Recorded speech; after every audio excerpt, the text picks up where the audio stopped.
In a world where we're constantly surrounded by wellness podcasts, Whoop recovery scores, and general healthcare optimization, it can seem that every element of your life needs to be fine-tuned to the absolute maximum in order to be a healthy person. Now, as someone who actually has a bachelor's degree in sports science and health, don't get me wrong, I do find these areas to be of interest. And I don't think there's anything wrong with trying to improve your health and fitness as time goes on. But after a not so enjoyable training block and an even less enjoyable race day experience in Valencia Marathon, I found myself asking the question, can I stay fit and even maybe get fitter without really trying? So let me take you back to Valencia.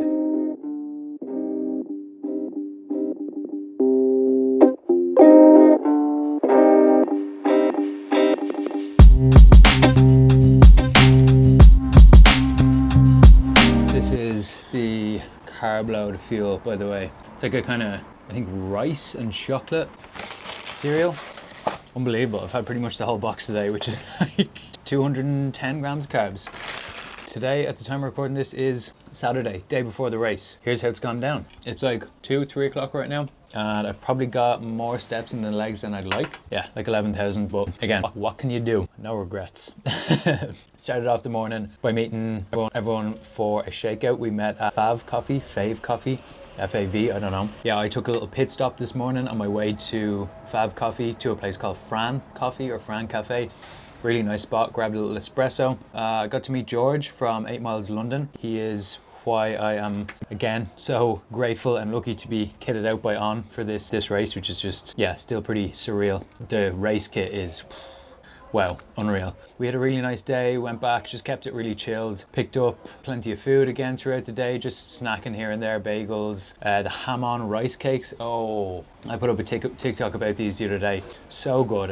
The Spanish have been hiding the ham-on rice cakes from us. After that, again, got more pasta. Unbelievable. This pasta spot that we went to, the owner, he seemed like an owner, actually, maybe he wasn't an owner, but he seemed like an owner. He told us that they had a marathon special on and that it was like 50% extra pasta in your dish for free for the, like, you have this marathon band for this race. So if you showed your band.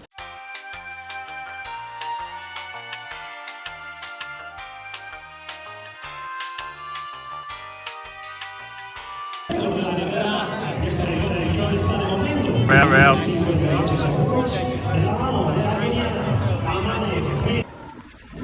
Alright, figured this would be a good clip to look back on.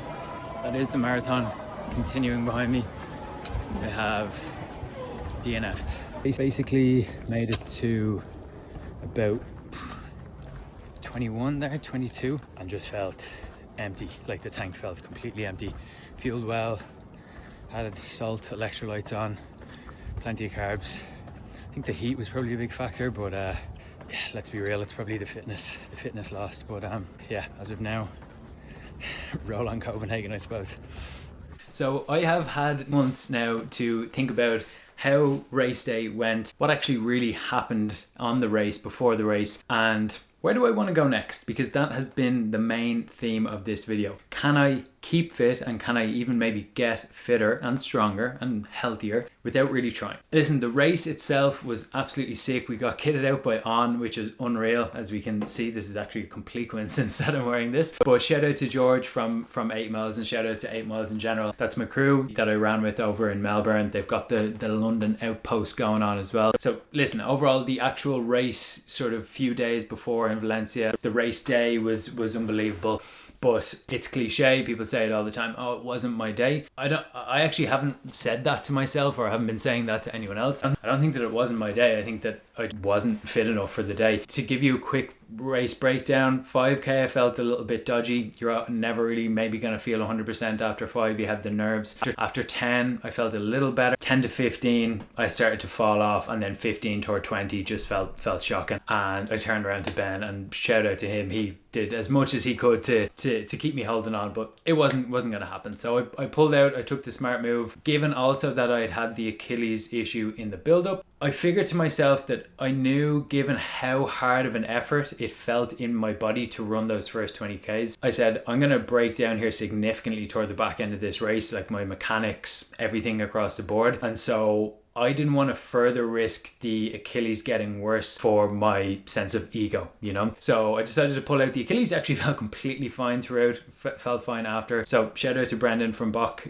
Sports Physio. Check him out if you need any physio needs in Dublin. I don't feel like I even had a marathon in me at any pace on that day. In terms of then the aftermath of that, honestly, of course, I felt disappointed was one of the big emotions. I also felt quite guilty toward who, you might ask. Primarily toward kind of my family and my girlfriend being the biggest one, Megan. She, of course, while I'm doing my long runs and while we're on holidays in Japan a few months ago, she's coming with me on long runs. While we do anything, she's there, she's by my side and she supports it.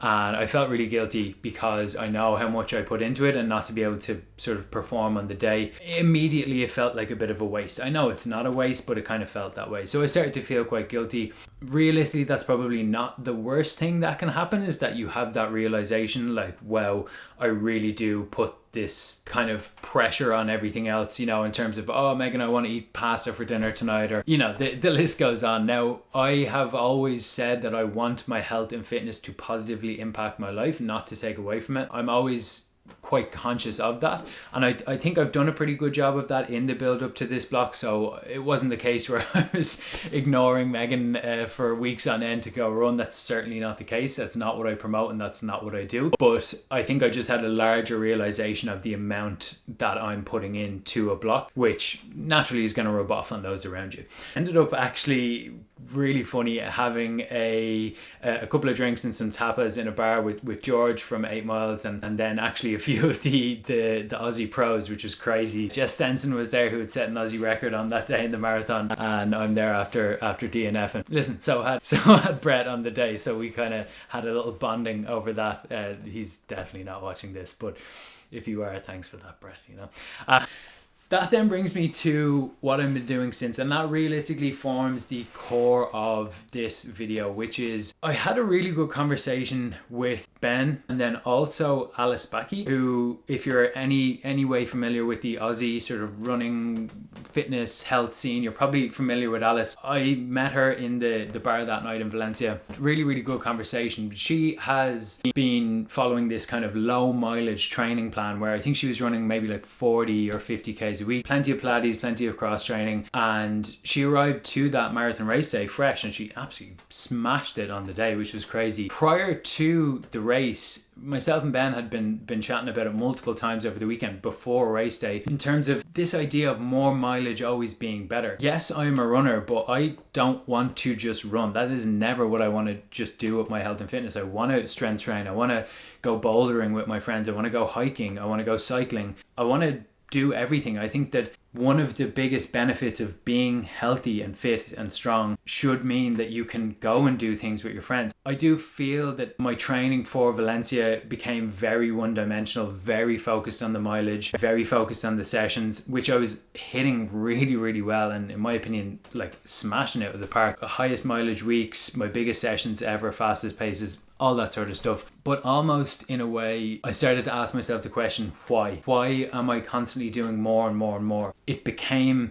stale. It became boring. It got to a stage, I said this in, I think, a previous video, and I said it to my physio. The day I got injured in the lead up to Valencia was the first day of the block, and the first day in a very long time that I had woken up and said, I just don't want to run today. I have no interest in running. And maybe it's just complete coincidence I got injured on that day. I think I kind of fell out of love with it and probably overtrained a little bit and kind of cooked myself a bit too much. I speak about this with clients who I coach all the time. You can go through phases that are more intensive for a marathon or a triathlon or whatever you might want to do. I definitely think that. But when I look back over the past few years, it kind of has been marathon block after marathon block. Yes, there has been, a few months here and there in between. Every time faster, every time more mileage. It feels to me like I got it wrong this time. That I hit my highest mileage ever. I was the fittest I've ever been, definitely. but not just because I had an injury that, touch wood, has subsided. Again, thank you to Brent. But I feel that I would rather run 50k weeks and be able to go out golfing with friends or go hiking. I don't want to be one-dimensional. There's plenty of guys and girls and non-binary here on YouTube who want that to be their thing. They want to be the fastest they can be, and that's completely fine. But as I said, I want my health and fitness to positively impact my life. I want it to have that impact, and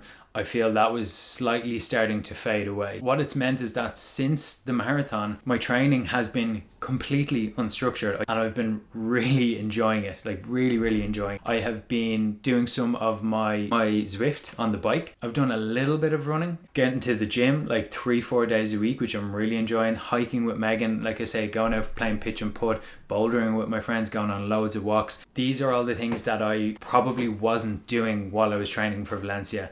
And I think I got that wrong. So that's where I'm at. That is how I'm getting fit without really trying, in a way, because I think I tried too hard, pretty much. And that's okay. I have made countless mistakes. I've been training for 10 plus years now at this stage, and I've made so many mistakes over the years with my training and nutrition and everything. That's what it's about. You should trial, error. And I'm enjoying it. In the big picture, I'm enjoying it. So I'm really interested to see what 2026 looks like. We'll find out. Thanks for watching.